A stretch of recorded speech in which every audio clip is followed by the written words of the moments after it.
ಈ ಒಂದು ನವೆಂಬರ್ 14 ಮಕ್ಕಳ ದಿನಾಚರಣೆ ಅಂಗವಾಗಿ ನಾವು ಆಹಾರ ಮೇಳ,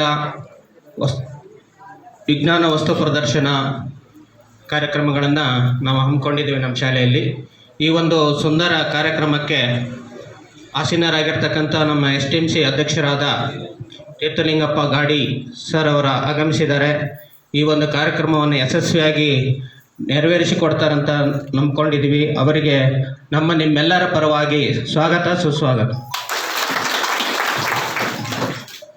ಅದೇ ರೀತಿ ಈ ಒಂದು ಕಾರ್ಯಕ್ರಮಕ್ಕೆ ನಮ್ಮ ಶಾಲೆಯ ಮುಖ್ಯ ಶಿಕ್ಷಕರಾದ ನಿಮ್ಮೆಲ್ಲರ ಪರವಾಗಿ ಸ್ವಾಗತ ಸುಸ್ವಾಗತ.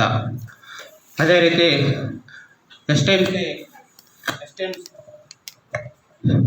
STMC ಸರ್ವ ಸದಸ್ಯರು ಕೂಡ ಇಲ್ಲಿ ಆಸೀನರಾಗಿದ್ದಾರೆ. ಅವರಿಗೂ ಕೂಡ ನಿಮ್ಮೆಲ್ಲರ ಪರವಾಗಿ ಸ್ವಾಗತ ಸುಸ್ವಾಗತ. ಅದೇ ರೀತಿ ಗ್ರಾಮ ಪಂಚಾಯತಿ ಅಧ್ಯಕ್ಷರಾದ ಆಗಮಿಸಿದ್ದಾರೆ. ಅವರಿಗೂ ಕೂಡ ಸ್ವಾಗತ ಸುಸ್ವಾಗತ. ಗ್ರಾಮ ಪಂಚಾಯತಿ ಉಪಾಧ್ಯಕ್ಷರಾದ ನಾಗರಾಜಪ್ಪ ಇವರು ಕೂಡ ಆಗಮಿಸಿದ್ದಾರೆ. ಅವರಿಗೂ ಕೂಡ ಸ್ವಾಗತ ಸುಸ್ವಾಗತ. ಹಾಗೂ ಗ್ರಾಮ ಪಂಚಾಯತಿ ಸದಸ್ಯರಾದ ರವಿ ಸರ್ ಅವರು ಆಗಮಿಸಿದ್ದಾರೆ. ಅವರಿಗೂ ಕೂಡ ಸ್ವಾಗತ ಸುಸ್ವಾಗತ. ಹಾಗೂ ಗ್ರಾಮ ಪಂಚಾಯತಿ ಮೆಂಬರ್ ಆದ ರೇಖಾ ಮೇಡಮ್ ಅವರು ಆಗಮಿಸಿದ್ದಾರೆ. ಅವರಿಗೂ ಕೂಡ ಸ್ವಾಗತ ಸುಸ್ವಾಗತ. ಹಾಗೂ STMC ಗೌರವ ಅಧ್ಯಕ್ಷರಾದ ಪರಮೇಶ್ವರಪ್ಪರವರು ಆಗಮಿಸಿದ್ದಾರೆ. ಅವರಿಗೂ ಕೂಡ ಸ್ವಾಗತ ಸುಸ್ವಾಗತ. ಹಾಗೂ ನಿವೃತ್ತ ಶಿಕ್ಷಕರಾದ ಸಿದ್ದಪ್ಪ ಸರ್ ಆಗಮಿಸಿದ್ದಾರೆ. ಅವರಿಗೂ ಕೂಡ ಸ್ವಾಗತ ಸುಸ್ವಾಗತ. ಹಾಗೂ ಬೆಳಗುತ್ತಿ ಹಾಗೂ ವಿವಿಧ ಹಳ್ಳಿಯಿಂದ ಆಗಮಿಸಿರ್ತಕ್ಕಂಥ ತಾಯಿಂದಿರು, ಪೋಷಕ ವರ್ಗದವರು ನೀವು ಕೂಡ ಆಗಮಿಸಿದ್ದೀರಿ. ನಿಮಗೂ ಕೂಡ ನಿಮ್ಮೆಲ್ಲರ ಪರವಾಗಿ ಸ್ವಾಗತ ಸುಸ್ವಾಗತ. ಮಂಜುಳಾ ಮೇಡಮ್ ಅವರು ಆಗಮಿಸಿದ್ದಾರೆ. ಅವರಿಗೂ ಕೂಡ ಸ್ವಾಗತ ಸುಸ್ವಾಗತ. ಹಾಗೂ ಗ್ರಾಮ ಪಂಚಾಯತಿ ಮೆಂಬರ್ ಆದ ಯಶೋಧ ಮೇಡಮ್ ಅವರು ಆಗಮಿಸಿದ್ದಾರೆ. ಅವರಿಗೂ ಕೂಡ ಸ್ವಾಗತ ಸುಸ್ವಾಗತ. ಹಾಗೂ STMC ಉಪಾಧ್ಯಕ್ಷರಾದ ಹೇಮಲತಾ ಮೇಡಮ್ ಅವರು ಕೂಡ ಆಗಮಿಸಿದ್ದಾರೆ. ಸ್ವಾಗತ ಸುಸ್ವಾಗತ. ಅವರು ಕೂಡ ಭಾಗವಹಿಸಿದ್ದಾರೆ. ಅವರಿಗೂ ಕೂಡ ಸ್ವಾಗತ ಸುಸ್ವಾಗತ. ಈ ಒಂದು ಕಾರ್ಯಕ್ರಮಕ್ಕೆ ನಮ್ಮ ಅಡುಗೆ ಸಿಬ್ಬಂದಿಯವರು ಕೂಡ ಈ ಒಂದು ಕಾರ್ಯಕ್ರಮಕ್ಕೆ ಭಾಗವಹಿಸಿದ್ದಾರೆ. ಅವರಿಗೂ ಕೂಡ ಸ್ವಾಗತ ಸುಸ್ವಾಗತ. ಈ ಒಂದು ನಮ್ಮ ವಿದ್ಯಾರ್ಥಿನಿಯರು ಕೂಡ ಭಾಗವಹಿಸಿದ್ದೀರಿ. ನಿಮಗೂ ಕೂಡ ಸ್ವಾಗತ ಸುಸ್ವಾಗತ.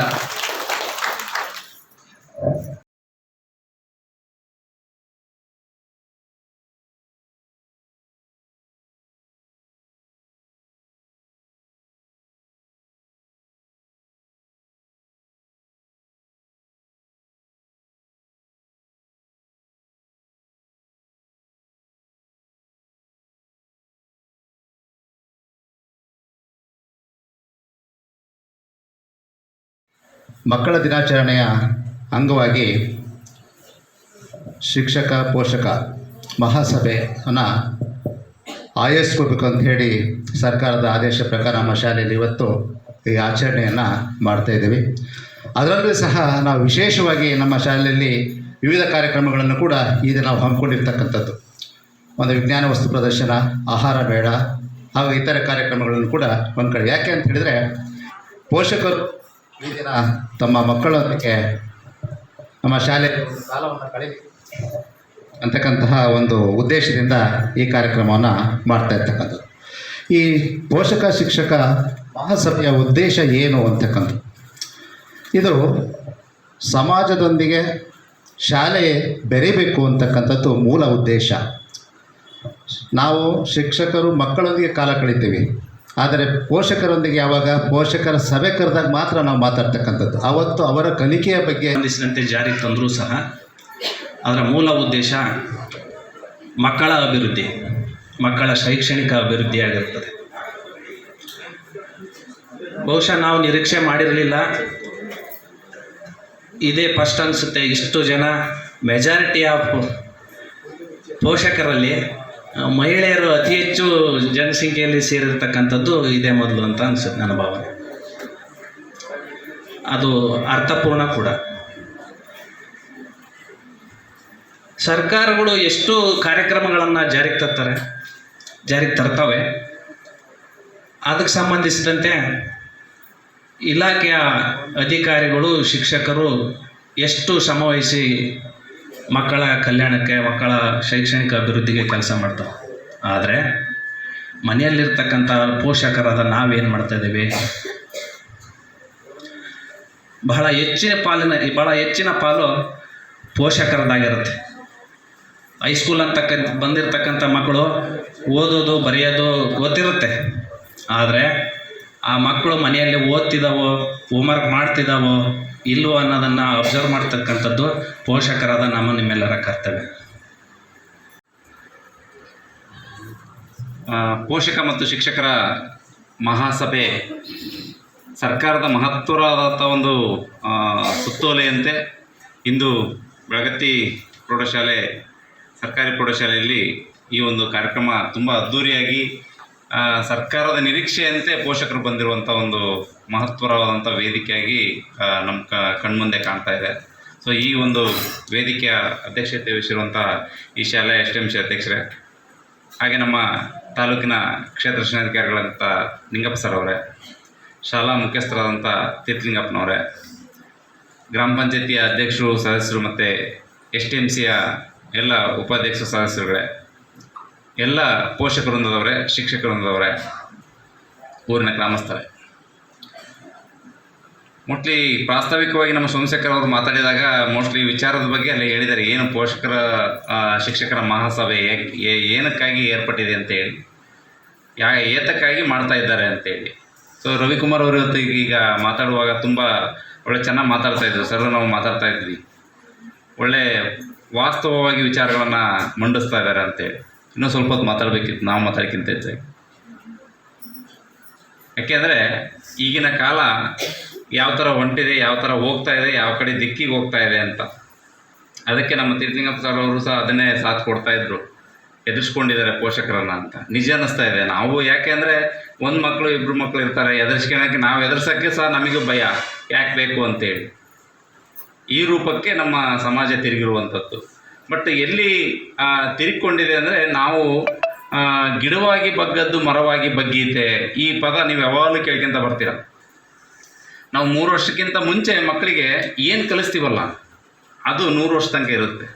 3 ವರ್ಷಕ್ಕಿಂತ ಮುಂಚೆ, ಅದಕ್ಕೆ ನಾವು ಯಾವಾಗಲೂ ಹೇಳೋದು 3 ವರ್ಷದ ಬುದ್ಧಿ 100 ವರ್ಷ ತನಕ ಅಂತ. ಆ 3 ವರ್ಷದ ಮೇಲೆ ನಾವೇನು ಮಾಡ್ತೀವಿ, ಅವನೇನೋ ಚೆನ್ನಾಗಿ ಬೈತಾ ಇದ್ದಾನೆ ಅಂದರೆ ನಾವು ನಕ್ಕಂತ ಕೊಡ್ತೀವಿ, ನಾವು ಅಜ್ಜ ಅಜ್ಜಿ ಮತ್ತು ತಂದೆ ತಾಯಿಗಳು. ಯಾಕೆಂದರೆ ಏನೋ ಸ್ವಲ್ಪ ಮಾತಾಡ್ತಾ ಇರ್ತೀವಿ ಮಗು ಅಂತೇಳಿ. ಅಲ್ಲಿ ನಾವು ಮಗುಗೆ ಈ ಥರ ಮಾತಾಡ್ಬಾರ್ದು ಅಂತ ಹೇಳಿ ಕಳಿಸೋದಿಲ್ಲ. ಅಲ್ಲಿಂದ ಒಂದು ನಡವಳಿಕೆ ಇದೆ, ಅವಳ ಹುಡುಗಿ ನಡವಳಿಕೆ ಯಾವ ರೀತಿ ಇದೆ, ಫ್ರೆಂಡ್ಸ್ ಇರುವಂಥವ್ರು, ಇವನ್ನೆಲ್ಲ ನೀವು ಫಸ್ಟು ತಿಳ್ಕೊಂಬಿಟ್ರೆ ನಮ್ಮ ಮಕ್ಕಳು ಯಾವ ಕಾರಣಕ್ಕೂ ಹಾದಿ ತಪ್ಪಲ್ಲ. ಒಂದು ಫಸ್ಟ್ ಆಫ್ ಆಲ್ ನಾವು ಮಕ್ಕಳ ಒಂದು ನೇಚರ್ನ ಬೆಳೆಸೋದಕ್ಕೆ, ನಡತೆಯನ್ನು ಬೆಳೆಸೋದಕ್ಕೆ, ಇನ್ನೊಂದು ಭವಿಷ್ಯವನ್ನು ಕಾಣಲಿಕ್ಕೆ. ಇಲ್ಲಿ ನೋಡಿ, ನಾವು ಇವತ್ತೇನಕ್ಕೆ ಕರೆಸಿದ್ದೇವೆ ಅಂದರೆ, ಮಕ್ಕಳು ಯಾವ ಹಂತದಲ್ಲಿದ್ದಾರೆ ಇವತ್ತೆಲ್ಲ ಒಂದು ಡಿಸೈಡ್ ಆಗಬೇಕಾಗಿರೋದು. ಮಕ್ಕಳು ಯಾವ ಹಂತದಾಗಿದ್ದಾರೆ, ನಮ್ಮ ಮಕ್ಕಳು ಕಲಿಕೆಯಲ್ಲಿ ಮುಂದಿದ್ದಾರೋ, ಓದ್ತಾ ಇಲ್ವೋ, ಓದ್ತಾ ಇಲ್ಲಕ್ಕೆ ಏನು ಮಾಡಬೇಕು. ಎಲ್ಲ ಈಗಿನ ಮಕ್ಕಳಿಗೆ ಪ್ರತಿಯೊಂದು ಬರುತ್ತೆ ಕಂಡ್ರೆ, ಯಾರೂ ನಿಮ್ಮ ಮಕ್ಕಳನ್ನ ದಡ್ಡರು ಅನ್ಕೋಬೇಡಿ. ಮಕ್ಕಳಿಗೆಲ್ಲ ಒಂದು ಅಕ್ಷರ ಜ್ಞಾನ ಬಂತು ಅಂದರೆ ಆಟೋಮೆಟಿಕ್ ಅವ್ರ ಮೈಂಡು ಎನ್ರಿಚ್ ಆಗ್ತಾ ಹೋಗುತ್ತೆ. ನಾವು ಮಾಡೋದು ಎಲ್ಲಿ ಅಂದರೆ, ಆ ಮಗುಗೆ ದಡ್ಡ ಇದ್ದಾನೆ, ಅವನು ಅಲ್ಲಿಂದನೇ ಸ್ಟಾರ್ಟ್ ಆಗಿದೆ ಅಂತ ನಾವು ಅಂದ್ಕೊಳ್ತೀವಿ. ಅದು ನಿಮ್ಮ ತಪ್ಪು ಕಲ್ಪನೆ. ನಿಮ್ಮ ಜೊತೆ ಚೆನ್ನಾಗಿ ಮಾತಾಡ್ತಾನೆ, ನಿಮ್ಮ ಜೊತೆಗೆ ಹೊರಗಿನ ಪ್ರಪಂಚದ ಜೊತೆ ಚೆನ್ನಾಗಿ ನಡ್ಕೊತಾನೆ ಅಂದರೆ ಅವನಿಗೆ ಓದೋಕ್ಕೆ ಬರೆಯೋಕ್ಕೆ ಎಲ್ಲದೂ ಬರುತ್ತೆ. ಆದರೆ ಕಲಿಸುವ ಹಂತದಲ್ಲಿ ಕಲಿಸಿಲ್ಲ, ಕಲಿಯೋಕ್ಕೆ ಇನ್ನೂ ಒಳ್ಳೆ ಅವಕಾಶ ಇದೆ. ಇನ್ನು ಅಕ್ಷರ ಜ್ಞಾನನೇ ಬಂದಿಲ್ಲ ಅಂದರೆ ಏನೂ ಮಾಡೋಕ್ಕಾಗಲ್ಲ. ಬಟ್ 99% ಆ ಥರದ್ದು ಸಿಕ್ಕರೆ ಒಂದು 10-15 ಮಕ್ಕಳು ಸಿಗ್ಬೋದು ಸರ್ ನಿಮ್ಮಲ್ಲಿ. ಅಷ್ಟು ಬಿಟ್ಟರೆ 99% ಎಲ್ಲರೂ ಅಕ್ಷರ ಜ್ಞಾನ ಇದೆ. ಇಂಗ್ಲೀಷ್ ಓದ್ತಾರೆ, ಕನ್ನಡ ಓದ್ತಾರೆ, ಹಿಂದಿನೂ ಓದ್ತಾರೆ. ಸೊ ನಮಗೆ ಇಂಗ್ಲೀಷ್ ಕನ್ನಡ ಬಂದರೆ ಸಾಕು ಅವ್ನು ಪಾಸ್ ಆಗಲಿಕ್ಕೆ. ನಮ್ಮ ರವಿಕುಮಾರ್ ಅವರು ಹೇಳಿದರು, ಡಿಗ್ರಿವರೆಗೂ ಸ್ವಲ್ಪ PUC ಇದಾಗೋವರೆಗೂ ಅವನು ಸ್ವಲ್ಪ ಹತೋಟಿಯಲ್ಲಿ ಇಟ್ಕೊಂಡು ಓದಿಸಿದ್ರೆ ಮುಂದೆ ಅವರೊಟ್ಟಿಗೆ ಅವರೇ. ಸೊ ಅದು ನಾವು ಮಾಡಿರೋದಾಗೆ ಈಗಿರುವ ವಾತಾವರಣನಾಗೆ PUC ಅವರಿಗೆ ಒಂದು ಸ್ವಲ್ಪ ಮೈಂಡ್ ಅವ್ರಿಗೆ ಕಾನ್ಸಂಟ್ರೇಟ್ ಇರೋಲ್ಲ. ಕಾನ್ಸಂಟ್ರೇಷನ್ ಇರೋದಿಲ್ಲ. ಅಂದರೆ ಜಸ್ಟ್ ಚಂಚಲ ಮನಸ್ಸು, ನಮಗೆಲ್ಲ ಗೊತ್ತಿದೆ. ಸೊ ನಾವೆಲ್ಲ ಅದೇ ಅಂತ ದಾಟಿ ಬಂದಿದ್ದೀವಿ.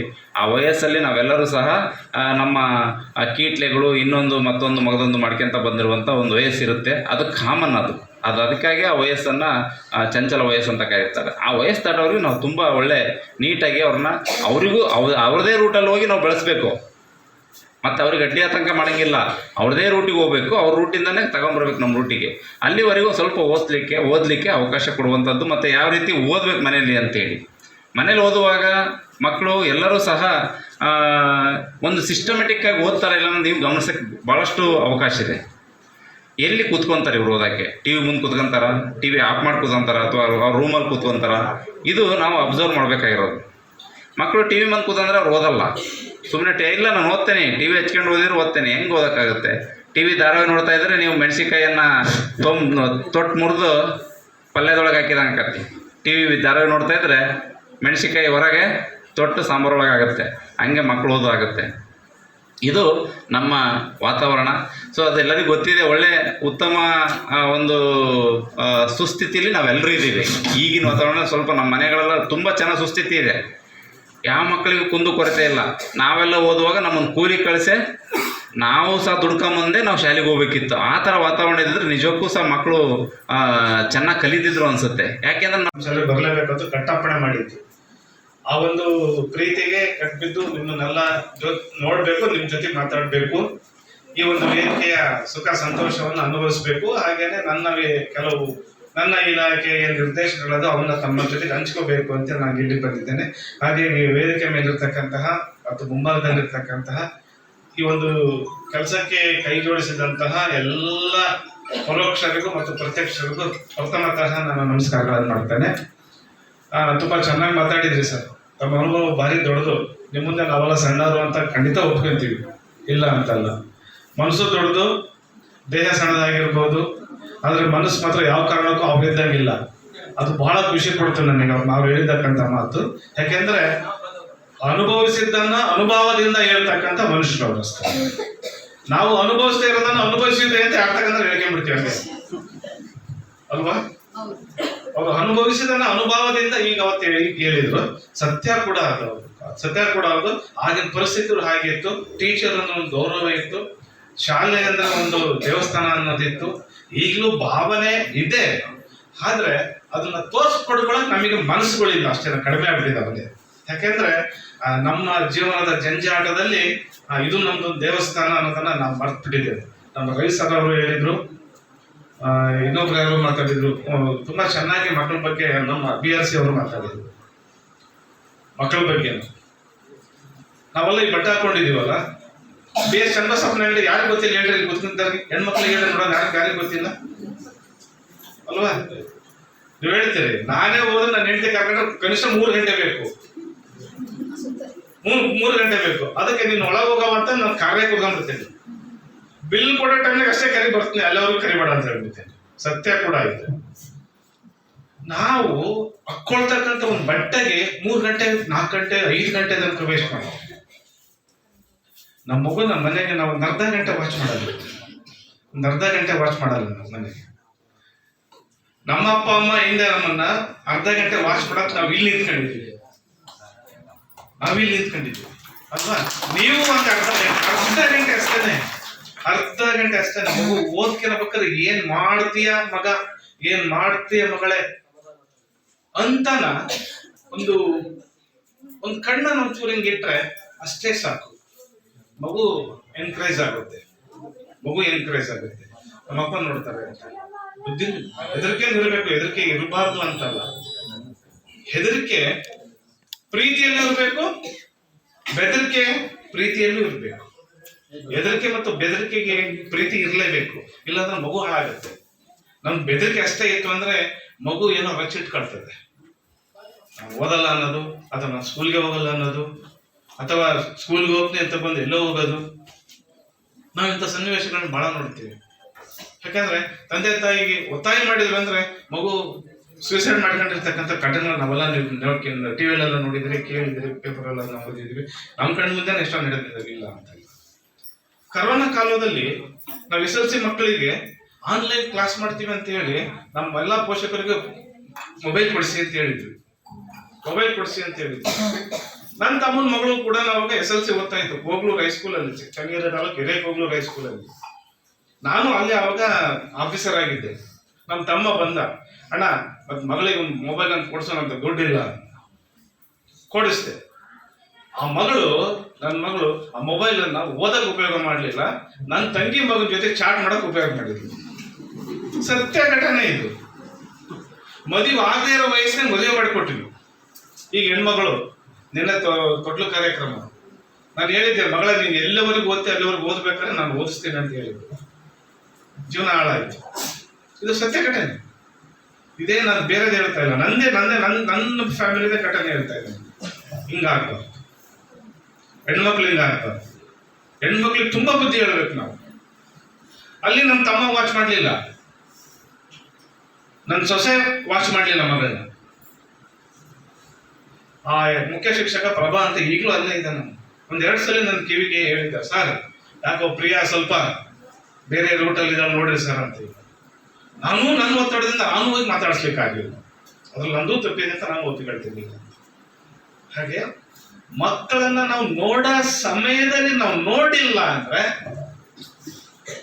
ಫ್ಲೈಟ್ ಹತ್ಬಿಡ್ತಾರೆ, ಗೊತ್ತಿಲ್ಲ.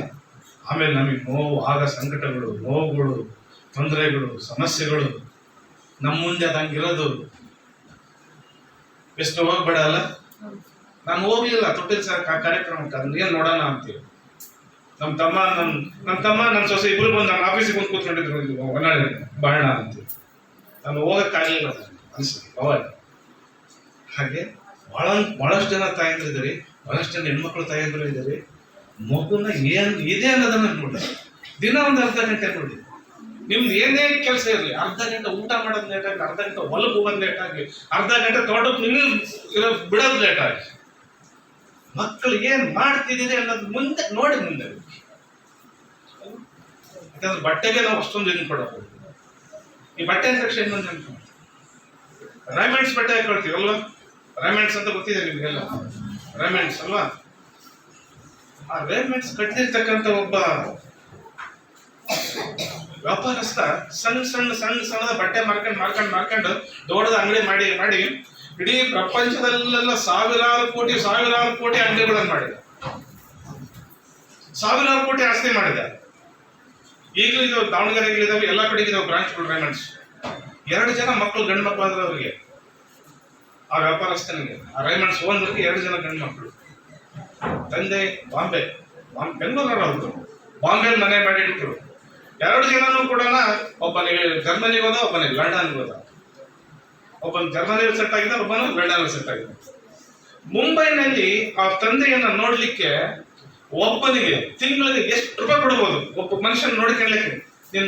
ನನ್ನ ತಂದೆ ನಾನು ಊಟ, ಬಟ್ಟೆ, ವಸತಿ ನೀನು ನೋಡ್ಕೊಳಕ್ ಅಷ್ಟೇ, ಆಳುಗಳಿಗೆಲ್ಲ. ನನಗೆ ಜವಾಬ್ದಾರಿ ಕೊಟ್ಟಿದ್ದಾರೆ, ನಮ್ಮ ತಂದೆ ನೋಡ್ಕೊಂತ ಅಂತ. ನನಗೆ ನೋಡ್ಕೊಳಕ್ ಸಂಬಳ ಎಷ್ಟು ಕೊಡ್ಬೋದು ಅವ್ರು? ನಮ್ಮ ತಂದೆ ಕಾರ್ಯ ಮಾಡಕ್ಕಲ್ಲ. ನನಗೆ ಅವನು ವರ್ಷಕ್ಕೆ 1000 ಕೋಟಿ ಕೊಡ್ತಾನೆ ಅಂದ್ರೆ, ವರ್ಷಕ್ಕೆ 1000 ಕೋಟಿ ಕೊಡ್ತಾನೆ.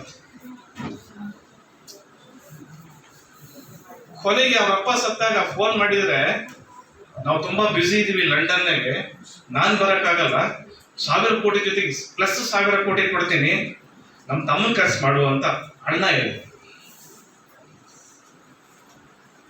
ತಮ್ಮನಿಗೆ ಫೋನ್ ಮಾಡಿದ್ರೆ, ನಮ್ಮ ಅಣ್ಣ 1000 ಕೋಟಿ ಕೊಟ್ಟಾನಲ್ಲ, ನಾನು 2000 ಕೋಟಿ ಕೊಡ್ತೀನಿ, ನಾನು ಇಂಡಿಯಾಗೆ ಬರೋಕ್ಕಾಗಲ್ಲ, ನಮ್ಮ ಅಣ್ಣನ ಕರ್ಕೊಂಡು ನೀನೇ ಮಾಡು. ಕೊನೆಗೆ ಇಬ್ರು ಬರಲಿಲ್ಲ. ಅಂತ 1000 ಕೋಟಿ ಇದೇನ್ರ ಉಪಯೋಗ? ನನ್ನ ಮಗ ಬಂದು ನನಗೆ 2 ಅಕ್ಕಿ ಹಾಕ್ಲಿಲ್ಲ ಅಂದ್ಮೇಲೆ ಅಂತ ವಿದ್ಯೆ ತಗೊಂಡು ನಾವೇನ್ ಮಾಡ್ಬೇಕು? ಏನ್ ಬೇಕು ನಮ್ಗೆ? ಅಂತ ವಿದ್ಯೆ ಬೇಕಾ? ಇಲ್ಲಿ ಕಲ್ಸೋ ವಿದ್ಯೆ ಬಿಡ್ರಿ, ನಮಗಿಲ್ಲಿ ಕಲ್ಸೋ 13 ಮಾರ್ಕ್ಸಿಗೆ ಅಷ್ಟೇ. ಬಾರಿ 13 ಮಾರ್ಕ್ಸ್ಗೆ ಈ ವರ್ಷ ನಿಮಗೆ 33 ಮಾರ್ಕ್ಸ್ ಬೇಕಾಗಿರೋದು. 20 ಮಾರ್ಕ್ಸ್ ನಮ್ಮ ಹತ್ರ ಇದೆ, ಕೊಟ್ಬಿಡ್ತೀವಿ ಮಕ್ಕಳಿಂದ 20 ಮಾರ್ಕ್ಸ್. ಇನ್ನು 13 ಮಾರ್ಕ್ಸಿಗೆ ಓದ್ಬೇಕಾಗಿರೋದು ಅಷ್ಟೇನೆ. 13 ಮಾರ್ಕ್ಸ್ ಮಗು ಬರೀ ಆ ಕಡೆ ಈ ಕಡೆ ಸುಮ್ಮನೆ ಪುಸ್ತಕ ಹಿಂಗೆ ಅಂದ್ಬಿಟ್ರೆ ಸಾಕು, ಸ್ಕ್ಯಾನ್ ಆಗಿ 13 ಮಾರ್ಕ್ಸ್ ಬಂದು ಬಿಡ್ತಾವೆ, ಪಾಸ್ ಆಗಿರುತ್ತೆ. ಆ ಶಿಕ್ಷಣ ಬೇಕಾಗಿಲ್ಲ ನಮಗೆ. ಹೇಳಿದ್ವಲ್ಲ ಮೊದಲ ಶಿಕ್ಷಣ, ಇದನ್ನ ಕೊಡ್ಬೇಕು ನಾವು, ಇದನ್ನ ಕೊಡ್ಬೇಕು. ನಾವು ಓದ್ಬೇಕಾದ್ರೆ ನಮ್ಮ ಹೆಡ್ ಮಾಸ್ಟರ್ ಒಬ್ರು ಮೌಲ್ಯ ಶಿಕ್ಷಣ ಹೇಳೋರು ನಮಗೆ. ಜಾಣ ಕೋಣ ಅಂತ. ಈ ಮೌಲ್ಯ ಶಿಕ್ಷಣ ಇಲ್ಲ ನಮ್ಮ ಹತ್ರ. ನಮ್ಮ ಯಾರು ಟೀಚರ್ ಹೇಳಕ್ ಅವಕಾಶನೂ ಇಲ್ಲ, ಕ್ಲಾಸಲ್ಲೂ ಇಲ್ಲ, ಆ ಪಠ್ಯದಾಗೂ ಇಲ್ಲ. ಮೌಲ್ಯ ಶಿಕ್ಷಣ ಅಂತಕ್ಕಂಥ ಪಠ್ಯದೂ ಇಲ್ಲ. ಈ ನಮ್ಮ ಸರ್ಕಾರ ಹೊಡೆದಾಡ್ದಾಗೆ ಅದನ್ನ ಸೇರಿಸ್ಬೇಕು, ಶಿವಾಜಿ ಸೇರಿಸ್ಬೇಕು, ಟಿಪ್ಪುನ್ ಸೇರಿಸ್ಬೇಕು ಅಂತ ಹೊಡೆದಾಟ ಆಗಿ ಆ ಮೌಲ್ಯ ಶಿಕ್ಷಣ ನಮ್ಮ ಪಠ್ಯದಲ್ಲೂ ಬಿದ್ದಂಗೆ ಹೋಗ್ಬಿಟ್ಟಿದೆ. ನಮಿಗೂ ದರಿದ್ರಗಳು ನಮಿಗೂ ಅದು ಹೇಳೋಕೆ ಅವಕಾಶನೂ ಇಲ್ಲ, ಹಂಗಾಗ್ಬಿಟ್ಟಿದೆ. ಜಾಣ ಕೋಣ ಅಂತ ಕತೆ ಹೇಳಿದ್ರೆ ನಮ್ಮ ಹೆಡ್ ಮಾಸ್ಟರ್ ಭಾರಿ ಚೆನ್ನಾಗಿದೆ. ಈ ಕಡೆಯಿಂದ ಒಬ್ಬ ಜಾಣ ಬರ್ತದಂತೆ, ಈ ಕಡೆಯಿಂದ ಒಬ್ಬ ಜಾಣ ಬರ್ತದಂತೆ. ಅವನು ಅರ್ಥ ಮಾಡ್ಕೊಳ್ಳೋಣ, ಓ ಎದುರುಗಡೆ ಬರೋ ಜಾಣ ಅಂತ. ಇವನು ಅರ್ಥ ಮಾಡ್ಕೊಳ್ಳೋಣ, ಎದುರುಗಡೆ ಜಾಣ ಅಂತ. ಅವನು ಆ ಕಡೆಗೆ ಹೋಗೋಣಂತೆ, ಇವನು ಈ ಕಡೆಗೆ ಹೋಗೋಣಂತೆ. ನಡುವೆ ಒಂದು ದಾರಿ ಹೊಳೆಯೋದು. ಅಲ್ಲಿಗೆ ಅವ್ರಿಬ್ರು ಮತ್ತೆ ಅಷ್ಟು ಗ್ಯಾಪ್ ಇತ್ತು. ಒಬ್ರಿಗೊಬ್ರು ಅಂಡರ್ಸ್ಟ್ಯಾಂಡ್ ಮಾಡ್ಕೊಂಡ್ರೆ ಒಬ್ರಿಗೊಬ್ರಿಗೆ ಗೊತ್ತಿದೆ, ಸಮಾಜ ಗೊತ್ತಿದೆ, ವ್ಯವಸ್ಥೆ ಗೊತ್ತಿದೆ, ನಾವು ಚೆನ್ನಾಗಿ ಓದ್ಬೇಕು, ಅವನಂಗೆ ನಾನು ಓದ್ಬೇಕು, ನನಗೆ ಅವನು ಓದ್ಬೇಕು ಅಂತ. ಅದೇ ಇವು ಒಂದೇ ದಾರಿಯಲ್ಲಿ ಈ ಕಡೆಯಿಂದ ಒಬ್ಬ ಕೋಣ ಬರ್ತಾನೆ, ಈ ಕಡೆಯಿಂದ ಒಬ್ಬ ಜಾಣ ಬರ್ತಾನೆ ಅಲ್ವಾ? ಅವಾಗ ಏನಾಗ್ಬೋದು ಹೇಳಿ ನೋಡೋಣ. ಜಾಣ ಅವನನ್ನ ನೋಡ್ತಾನೆ, ಬರ್ತಾನೆ, ಅವ್ನು ಸವಾಸ ಹಾಕ್ಬೇಕಪ್ಪ ಅಂದ್ರೆ ಅವ್ನು ಈ ಕಡೆ ಹೋದ್ರೆ ಅವ್ನು ಬರ್ತಾ ಇದ್ದಾನಲ್ಲ, ಅವ್ನು ಎದುರುಗಡೆ ಹೋಗೋಣ ಅಂತ ಇವನು ಬರ್ತಾನೆ ಅಲ್ವಾ? ಇವ್ರಿಬ್ಬರನ್ನು ಬಿಡಿ. ಇನ್ನು ಕೋಣ ಸೇರಿದ್ರೆ ಏನಾಗ್ಬೋದು? ಅದು ಮಾರಿ ಕೋಣ ಬಿಡ್ತಾವೆ ಅಲ್ವಾ? ಹಾಗೆ ನಾವು ಮಕ್ಕಳಿಗೆ ಉದಾಹರಣೆ ಕೊಡ್ಬೇಕಾದ್ರೆ ಜಾಂಡ್ರದಷ್ಟೇ ಕೊಡ್ಬೇಕು. ಮಕ್ಕಳಿಗೆ ಉದಾಹರಣೆ ಕೊಡ್ಬೇಕಾದ್ರೆ ಜಾಂಡ್ರದಷ್ಟೇ ಉದಾಹರಣೆ, ಕೋಂಡ್ರದ್ದು ಯಾವ ಕಾರಣಕ್ಕೂ ಉದಾಹರಣೆ ಕೊಡ್ತಾರೆ. ನಮ್ಮ ಮಗುನ್ ಮನಸ್ಸು ಬದಲಾವಣೆ ಮಾಡ್ತಕ್ಕಂಥದ್ದಷ್ಟೇ ನನ್ನ ಕೆಲಸ. ಕೈ ತಿರೆ ಬೆಳೆಸ್ಬೇಕಷ್ಟೇ. ಸತ್ಯ, ನಾನು 8ನೇ ತರಗತಿಗೆ ಬರೋವರೆಗೂ ನಮ್ಮಪ್ಪ ಇನ್ನೊಬ್ಬರು ನನಗೆ ಸಂಬಳ ಇದೆ ಅನ್ನೋದು ಗೊತ್ತಿದ್ದಿಲ್ಲ ನನಗೆ. ನಾನು 8ನೇ ತರಗತಿ ಬರೋವರೆಗೂ ನಮ್ಮಪ್ಪ ಇನ್ನೊಬ್ಬರ ಮೇಲೆ ಸಂಬಳ ಇದ್ದಾರೆ ಅನ್ನೋದು ಗೊತ್ತಿರಲಿಲ್ಲ ನನಗೆ. 8ನೇ ತರಗತಿ ನಾನು ಮಲ್ಲಾಪುರದಿಂದ ಕೋಗ್ಲೂರು ಹೈಸ್ಕೂಲಿಗೆ ನಡ್ಕೊಂಡು ಹೋಗ್ಬೇಕಾದ್ರೆ ಯಾರೋ ಒಬ್ಬನು ಸಂಬಳದ ಮಗ ಅಂದ್ಬಿಟ್ಟ. ಏಯ್ ನೀನೇನ ಅವ್ರ ಮನೆಗೆ ಅಜ್ಜನ ಮನೆಗೆ ಸಂಬಳ ಇರೋ ಮಗ ನೀನು ಅಂದ್ಬಿಟ್ಟ. ಕೆರೆ ಏರಿ ಮೇಲೆ ಹೋಗ್ತಾ ಇದ್ದ ಸ್ಕೂಲ್ಗೆ, ಹಾಗೆ ಹಿಂದೆ ವಾಪಸ್ ಸೀದಾ ಮನೆಗೆ. ಸ್ಕೂಲಿಗೆ ಹೋಗಿ ಮನಸ್ಸೇ ಬರಲಿಲ್ಲ. ಹೆಂಗ್ ಬರುತ್ತೆ? ಮನಸ್ಸೇ ಬರಲಿಲ್ಲ ಸ್ಕೂಲಿಗೆ ಹೋಗಕ್ಕೆ. ವಾಪಸ್ ಬಂದೆ ಸೀದಾ ಮನೆಗೆ. ಮನೆಗೆ ಬಂದ್ರೆ ಮನೆ ಬೀಗ, ಯಾಕೆಂದ್ರೆ ಅಪ್ಪ ಬೀಗ ಹಾಕಿಬಿಟ್ಟು ಕೆಲಸಕ್ಕೆ ಹೋಗಿದ್ದಾವೆ. ಸಂಜೆ ಬರ್ದಂಗೆ ಕಟ್ಟೆ ಮೇಲೆ ಕುತ್ಕೊಂಡಿದ್ದೆ. ನಮ್ಮಂಗ ಅವಾಗ ಬಿಸಿ ಊಟ ಇರಲಿಲ್ಲ, ಊಟ ಕೊಡೋರು ಯಾರು ಇಲ್ಲ. ಸಂಜೆ ಬಂದ್ರು ಸ್ಕೂಲ್ಗೆ ಬಂದೆ, ಗೊತ್ತಿಲ್ಲ. ನೆಕ್ಸ್ಟ್ ಡೇ 9:15 ಆಯ್ತು, ತಿಪ್ಪೇಶ್ ಹೇಳಿದಂಗೆ ಸಗಣಿ ಹೊಡೆದಾತು, ಹಸೆನೋ ತಂದದಾತು, ಹೊಲಕ್ಕೆ ಹೋಗಿ ಉಂಡದ್ದಾತು, ಮುದ್ದಾನ ರಾಗಿ ಮುದ್ದಾನ. ಸ್ಕೂಲ್ಗೆ ಹೋಗ್ಬೇಕಲ್ಲ, ಹೋಗಲ್ಲ. ಯಾಕೆ ಹೋಗಲ್ಲ? ಹೋಗಲ್ಲ ಸ್ಕೂಲಿಗೆ. ನೀನೇನು ಹೋಗಿ? ನಾನು ಕೆಲ್ಸಕ್ಕೆ ಹೋಗ್ತಾನೆ, ನಾನು ಬರ್ತೀನಿ ನಿನ್ನ ಜೊತೆಗೆ, ನಾನು ಬರ್ತೀನಿ ಜೊತೆಗೆ. ಯಾಕೆ? ಏನಾಯ್ತು? ಇವ್ ನಿಮ್ಗೆ ಅಂದ, ಅವನಲ್ಲಿ ಅವನಂಗ ನಾವು ನಂಗೆ ಹೊಡೆದ್ಬಿಡ್ತೀನಿ, ಹಿಂಗೆ ಹೊಡೆದ್ಬಿಡ್ತೀನಿ. ನೋಡಿ, ನೀನು ಸುಳ್ಳಲ್ಲ ತಾನೇ, ನಿನ್ನ ಸಂಬಳ ಇದೆ ತಾನೇ ಇನ್ನೊಬ್ಬರ ಮನೆಗೆ. ಅವ್ನು ಬರ್ತೀನಿ. ನಮ್ಮ ಅಪ್ಪನ ಬದಲಾವಣೆ ಮಾಡಿಕೊಂಡು 8ನೇ ತರಗತಿಗೆ ನಾನು ಓದ್ಬೇಕಾದ್ರೆ ಅವತ್ತಿಗೆ ಅಪ್ಪೊಬ್ಬ ಪುಣ್ಯಾತ್ಮ ಅಜ್ಜ ಅವ್ರ ಮನೆಯಲ್ಲಿ ನಮ್ಮ ಅಪ್ಪ ಕೆಲ್ಸಕ್ಕೆ ಇದ್ದಿದ್ದು. ಅವತ್ತು ರಾತ್ರಿ ಅಜ್ಜನ ಕರ್ಕೊಂಬಂದು ನಮ್ಮ ಅಪ್ಪ ಏನನ್ಬೇಕು ಅಜ್ಜ, ಬೇರೆ ಯಾರು ಆಗಿದ್ರೆ ಏಯ್ ಬಿಡಿಸಿರಲ್ಲ ನನ್ನ ಮನೆಗೆ ಸಂಬಳ ಅಂತದ್ದು, ನೀ ಹಂಗೆ ಅಂದ್ಮೇಲೆ ಬಿಡಿಸಿರ ನನ್ನ ಮನೆಗೆ ಸಂಬಳ ಇಡ ಅಂತದ್ದು. ಪುಣ್ಯಾತ್ಮ ಅಜ್ಜ ಸತ್ತೋಗಿದ್ದಾನೆ, ನೆನ್ಸ್ಕೊಡ್ತೀವಿ. ಅವ್ರಿಗೆ ಹೆಣ್ಮಕ್ಳು ಇರಲಿಲ್ಲ, 2 ಮದುವೆ ಆಗಿದ್ರು, ಮಕ್ಕಳು ಇರಲಿಲ್ಲ. ಅದಕ್ಕೆ ಕಣ ಅಂದ್ರು ನಮ್ಮಪ್ಪನ ಹೆಸರು, ಲೇ ಮಗ ಬುದ್ಧಿವಂತಿದ್ದಾನೆ, ನನ್ನ ಮನೆಗೆ ನಾಳೆ ಬರ್ಬೇಡ. 2 ಜೊತೆ ಎತ್ತದವಲ್ಲ, 2 ಗಾಡಿ ಅದಾವಲ್ಲ, 2 ಜೊತೆ ಎತ್ತು, 1 ಗಾಡಿ ಆ ಚೆನ್ನಾಪುರ ನಗರದ 5 ಎಕರೆ ಹೊಲ ಐತಲ್ಲ, ನೀನು ಇರೋವರೆಗೂ ಮಾಡ್ಕೊ, ನಾನು ಸಾಯೋವರೆಗೂ ಕೇಳೋದು. ಇವತ್ತು ನೆನೆಸ್ಕೋತೀವಿ, ಅದು ಸಂಸ್ಕಾರ. ಬಿಡ್ತು, ನಮ್ಮಪ್ಪನ ಬಿಡಿಸ್ದೆ. ಆಗ ಆಮೇಲೆ ಸ್ಕೂಲ್ ಹೋದೆ, SSLC ಪಾಸ್ ಆದೆ. 17 ಜನ ಹೋಗಿದ್ವಿ SSLCಗೆ. ಅಲ್ಲಿ ನಮ್ಮ ಹೈಸ್ಕೂಲ್ ಇರಲಿಲ್ಲ. 17 ಜನ ನಾವು ಒಬ್ಬನೇ ಪಾಸ್ ಆಗ್ಬಿಟ್ಟೆ, ದರಿದ್ರ ನನ್ನ ಮಗ. 17 ಜನ ಒಬ್ಬನೇ ಪಾಸ್ ಆಗ್ಬಿಟ್ಟೆ, ದರಿದ್ರ ಮಗ. ಎಷ್ಟು ಮಾರ್ಕ್ಸು? ಎಲ್ಲವೂ 30 ಯಾವೇ ದೊಡ್ಡವೇನಲ್ಲ. ಇಂಗ್ಲೀಷ್ 30, ಈಗ ಗಣಿತ 30, ವಿಜ್ಞಾನ 30, ಎಲ್ಲ ಸೇರಿ 235 ಬಂದು ಪಾಸ್ ಆಗ್ತದೆ. ಊರ ಸನ್ಮಾನ ಭಾಳ ದೊಡ್ಡ ಇದಾಗಿದ್ದಾನೇನೋ ಅಂತ ನನಗೆ. ಅವಾಗಲೇ SSLC ಮಾಡಿದ್ರೆ ಮಾಡ್ತಿದ್ರಲ್ಲ, ಮಂಡಕ್ಕಿ ಮಾಡಿಸೋದು, ಇನ್ನೊಂದು ಮಾಡಿಸೋದು ಅಲ್ವಾ, ಖುಷಿಯಲ್ಲಿ. ಸಿರಿಗೆರೆಗೆ PUC ಸೇರಿಸಿದ್ರು, PUC ಬಂದೇ ಪಾಸ್ ಆದ. ಅಲ್ಲಿ ಎಜುಕೇಶನ್ PUC ಇವಾಗ ಪ್ರೈಮರಿ ಟೀಚರ್ ಆಗಲಿಕ್ಕೆ ನಮ್ಮಪ್ಪ ನೋಡಪ್ಪ ನನ್ನ ಕೈಲಿ ಇಷ್ಟೇ ಓದಿಸೋದಾಗೋದು, ಇನ್ನು ಹೆಣ್ಮಗಳು ಬಂದ್ಬಿಟ್ಲಾಗ ನನಗೆ ಹಿಂದೆಗಡೆ ಮದುವೆ ಮಾಡಬೇಕು, ನೀನು ಓದ್ಸೋಕ್ಕಾಗಲ್ಲ, ಹೆಣ್ಮಗಳು ಮಗಳ ಮದುವೆಗೆ ನಾನು ದುಡ್ಡು ಬಿಡಬೇಕು, ನೀನು ಓದಿರೋದು ಬೆಟರ್ ಬಿಡು ಅಂತ ನಾನು ಬಿಡಿಸ್ಬಿಡು. ಇನ್ನೇನು ಮಾಡೋದು ಮತ್ತೆ ಅಪ್ಪ ಮತ್ತೆ ಕೇಳ್ಬೇಕಲ್ಲ, ಸುಮ್ಮನೆ ಇದ್ದೆ. ನಮ್ಮಪ್ಪ ಇರೋದು 2.5 ಎಕರೆ ಜಮೀನಲ್ಲಿ, ಆ ಅಜ್ಜ ಕೊಟ್ಟಿರ್ತಕ್ಕಂಥ ಒಂದು 5 ಎಕರೆ ಜಮೀನಲ್ಲಿ ಮಗಳ ಮದುವೆಗೆ ಏನೇನು ಮಾಡಬೇಕು ಜೋಡಿಸ್ತಾ ಇದ್ದೆ. PUC ಓದುವ PUC ಅಷ್ಟೇ ಮಾಡಿಬಿಟ್ಟೆ. Bangarappa chief minister 92 teacher appointment ಮಾಡ್ಕೊಂಡ್ರೆ 53 ಜನ 54,000 ಜನ. ಬಹಳ ಜನ ನಮ್ಮ ಟೀಚರ್ಸ್ಗಳೆಲ್ಲ ಇದ್ದಾರೆ ಅಲ್ಲ.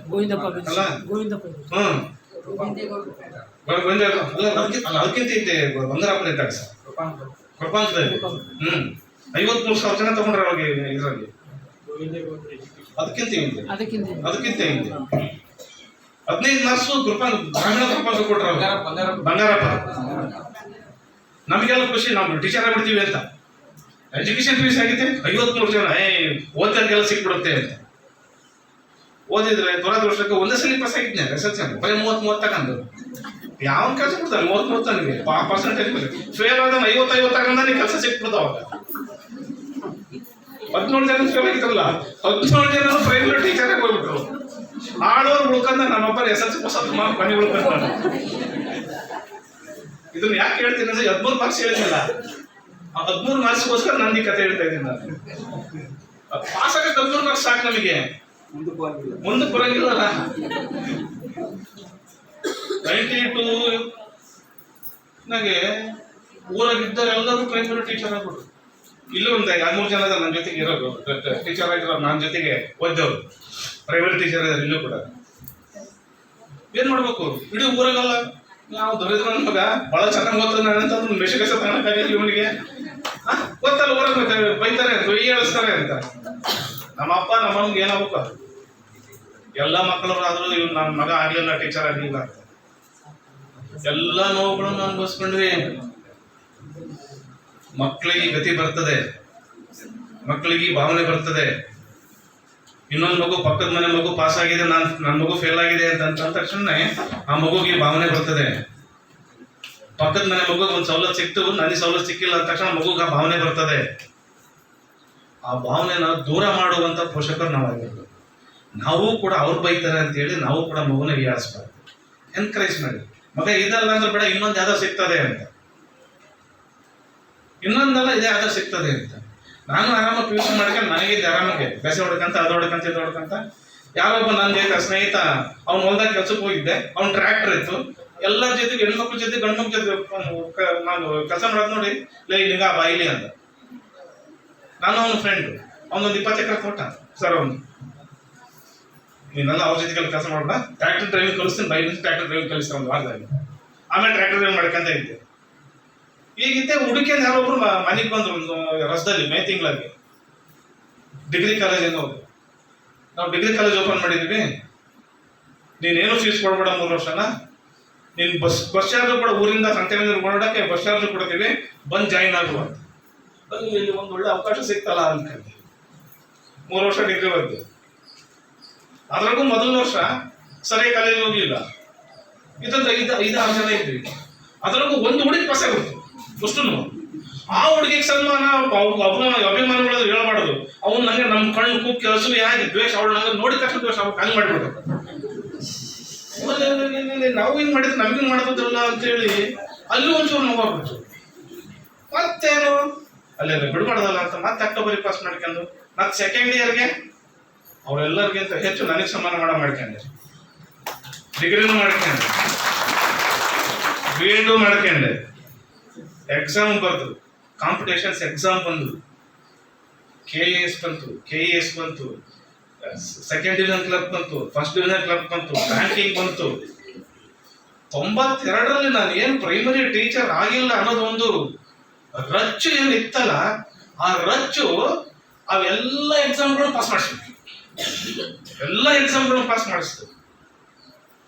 ಇದೇ ನನ್ನ ಜೊತೆಗೆ ಎಕ್ಸಾಮ್ ಬರ್ದಂಥವ್ರು 3 ಜನ CEO ಬಂದು ಹೋದ್ರು ನನಗೆ KAS ಅಲ್ಲಿ.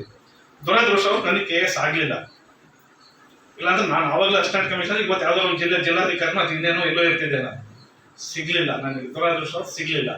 ಅಟ್ಲೀಸ್ಟ್ ಹೈಸ್ಕೂಲ್ ಹೆಡ್ ಮಾಸ್ಟರ್ ಆಗಿ ಸೆಲೆಕ್ಷನ್ ಆಗಿದೆ.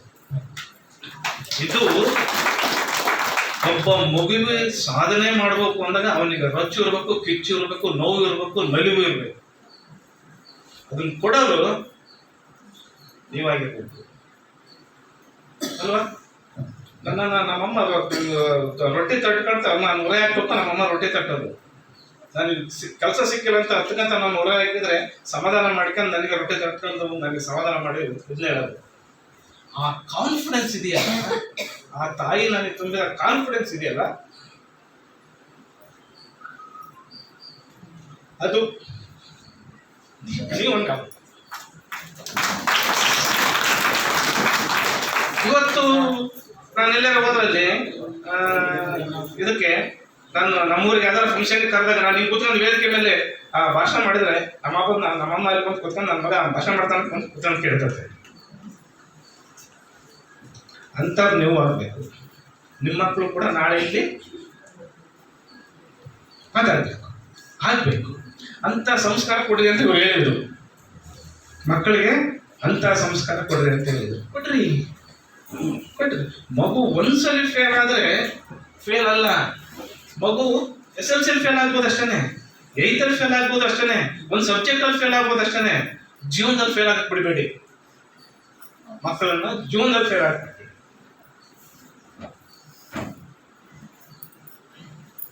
ಹಂಗಾಗಿ ಮಕ್ಕಳನ್ನ ಹೀಯಾಳಿಸೋದು ಬಿಡಬೇಕು, ಪ್ರೀತಿಸ್ಕಬೇಕು. ಬೆದರಿಕೆ ಪ್ರೀತಿಯಲ್ಲಿರ್ಬೇಕು, ಹೆದರಿಕೆನೂ ಪ್ರೀತಿಯಲ್ಲಿರ್ಬೇಕು ಅಲ್ವಾ? ನಾಳೆ ನಮ್ಮ ಮಗು ನಮ್ಮ ಕಷ್ಟ ಕಾಲದಲ್ಲಿ ನಮ್ಮ ಹತ್ರ ಇರಬೇಕು. ಕಷ್ಟ ಕಾಲದಲ್ಲಿ ಲಾಸ್ಟ್ ಒಂದು ಸಣ್ಣ ಉದಾಹರಣೆ ಹೇಳ್ತೀನಿ. ಮೊನ್ನೆ ನಾನು ಯಾವುದೋ ಪತ್ರಿಕೆಯಲ್ಲಿ ನೋಡ್ತಾ ಇದ್ದೀನಿ. ಅದು ಕೊನೆಗೆ ಇದರಲ್ಲೂ ಸೋಷಿಯಲ್ ಮೀಡಿಯಾದಲ್ಲೂ ಬಂತು. ಒಬ್ಬ ಮಗ ತಂದೆಯನ್ನ ನೋಡ್ಕೊಳಕ್ ಆಗ್ಲಾರ್ದಾನೆ ಅನಾಥಾಶ್ರಮಕ್ಕೆ ಹೋಗಿ ಬಿಟ್ಟು ಬಂದಿದ್ನಂತೆ. ಅನಾಥಾಶ್ರಮಕ್ಕೆ ಬಿಟ್ಟು ಬಂದಿದ್ನಂತೆ. ಐಫೈ ಅವನು ಯಾರು ಗೊತ್ತಾ? Retired engineer. ಅವ್ನು ಹೋಗಿ ಬಿಟ್ಟು ಬಂದ್ರನು. ಮಗನು ಕೂಡ ದೊಡ್ಡ ಕೆಲಸದಲ್ಲಿದ್ದಾನೆ. ಅಂತ ಇಂಜಿನಿಯರ್, ರಿಟೈರ್ಡ್ ಆಗಿ ಇಂಜಿನಿಯರ್ನ ನೋಡ್ಕೊಳಕ್ ಆಗಲ್ಲ ಅಂತೇಳಿ ಅನಾಥಾಶ್ರಮ ಬಿಟ್ಟು ಬಂದಂತೆ. 10 ವರ್ಷ ಆಯ್ತಂತೆ. 10-15 ವರ್ಷ ಆದ್ಮೇಲೆ ಅವನ ಮಗ ತಗೊಂಡು ಅದೇ ಅನಾಥಾಂಶಕ್ಕೆ ಅವರಪ್ಪನ ಬಿಟ್ಟನಂತೆ.